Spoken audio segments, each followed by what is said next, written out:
So thank you again, Jake, for the opportunity to speak at the event and at the great crowd here. Actually, I had a bunch of slides, but I'll just go without slides. I have decided. And I want to touch on a few points that I think they're quite different from yesterday, but at the same time, they're actually linked to yesterday.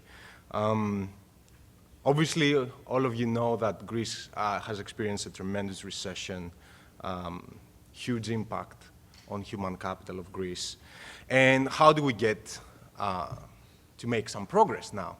Many people actually advocate for lots of different reforms, and my argument is that all of them are long-term in nature. They will take time. At the same time, what do we know, and we have pretty strong evidence about from research, is that actually when you have a large part of your population which is chronically unemployed and for a long time unemployed, it's actually very, very difficult to find jobs for those people in the future. So when somebody is outside the job market for 3 years, for 4 years, then it's actually extremely difficult to put them back in the job market. So how do we get something going in the short term? And I think that's something very important for us to try and understand. Many people talk about an investment shock.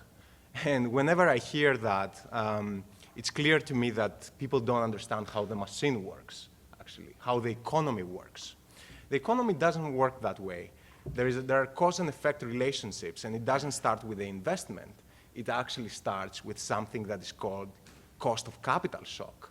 That's how do you get an investment shock, because you start from cost of capital. So here's how the machine works in a very, very simple way. Based on a certain level of cost of capital, people make investment decisions. And once they make investment decisions, jobs are being created. Once jobs are being created, consumption increases. Once consumption increases, more jobs are being created. Once more jobs are being created, more consumption. And eventually, all these things flow into tax revenues. So the starting point is not investment. Investment doesn't come from nowhere. I think when people argue about an investment shock, it reflects their sloppy way of thinking about how the economy works. It starts with a cost of capital effect.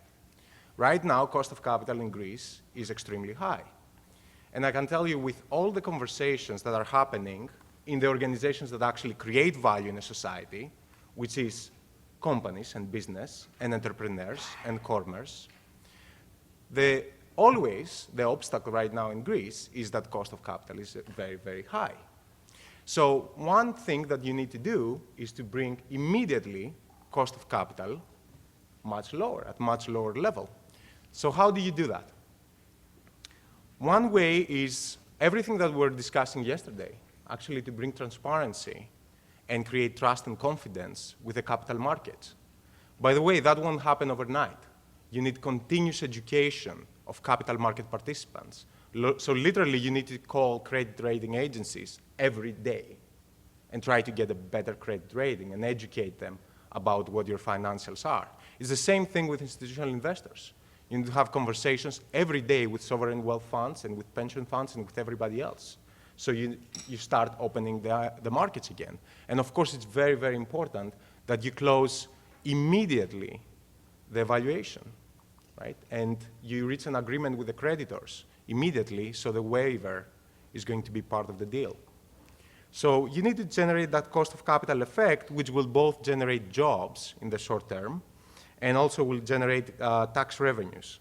I want to point one very important idea which many people actually forget, which is that there is a tremendous fleeing of human capital from Greece.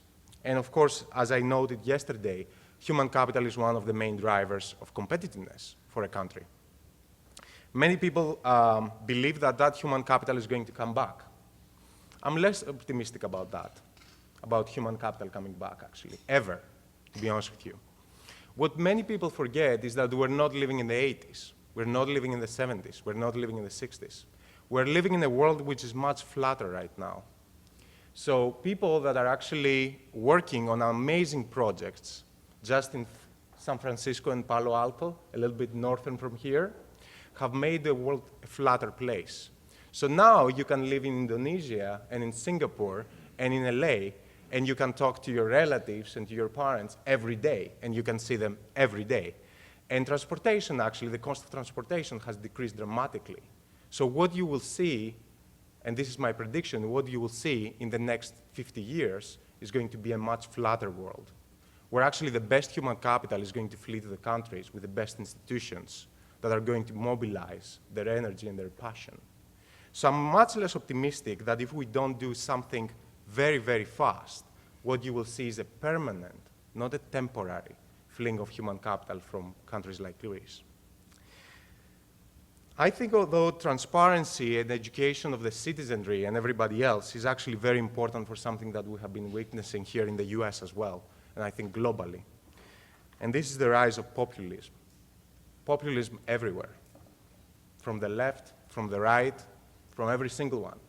I'll build a wall, or I will offer everything for free. This is so-called populism. And what allows for this to happen is actually opacity. When you cannot have a conversation with facts, with data. In my opinion, President Obama gave a fantastic speech a few weeks ago where he said it's a very dangerous path to go down to if we actually don't have a conversation based on data and based on facts. When we are actually having conversations, we make policies based on whatever somebody believes. And we ignore the facts. So we can ignore how much Greece is dead. So we can ignore what is the reality about climate change. So we can ignore basic science, basically. Basic accounting, basic environmental science, basic science about economics. I think this is a very dangerous path to go down to. And that's why we need, in the political domain, we need to make political decisions across many jurisdictions that we need transparency. Otherwise, populism will become the norm.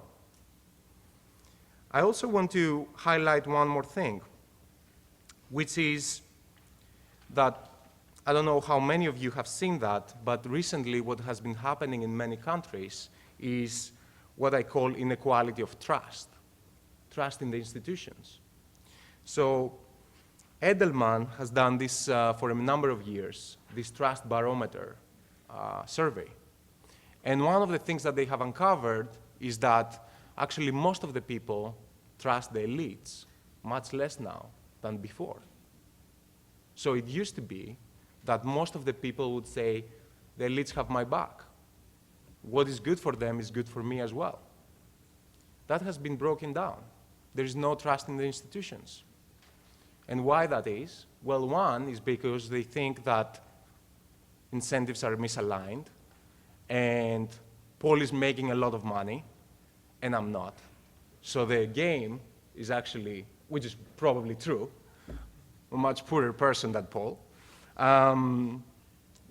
So there are misaligned incentives, but also there's something else that has been happening recently, which is the rise of the social media and the internet, and the fact that you can get opinions about pretty much everything from people that are similar to you. And as a result, people actually trust much less the institutions. I think if we don't create an environment where people trust the institutions much more, and that will come through transparency, then we will be in deep trouble where we will be competing based on populism and not on facts and reality. Just one last comment, and I will finish early because I'm really looking forward to the rest of the conversations. The other point that I would try to make is that if we actually don't appoint just better human capital in public administration, I think we'll be in deep trouble. Governments lack basic human capital. We need just better people, better managers that really know what they're doing in order to make big decisions. Governments have huge budgets. They have huge financial resources, and they commit lots of them to make progress for a nation. I think right now one of the things that we know is that most of them are being mismanaged severely. So we need to improve that as well. So I think professionalization of management, professionalization of government management, and transparency will be the perfect antidote for what we have been experiencing across the globe, actually, which is a rise in populism. I consider this a big topic. I can tell you that it's a big part of the conversation that's happening in the private sector. And I think at the end of the day, it's going to be a big obstacle to investments and creating jobs. So we need to take this very seriously. And this is not a political position. This is not from the left or the right. It doesn't matter where you're from.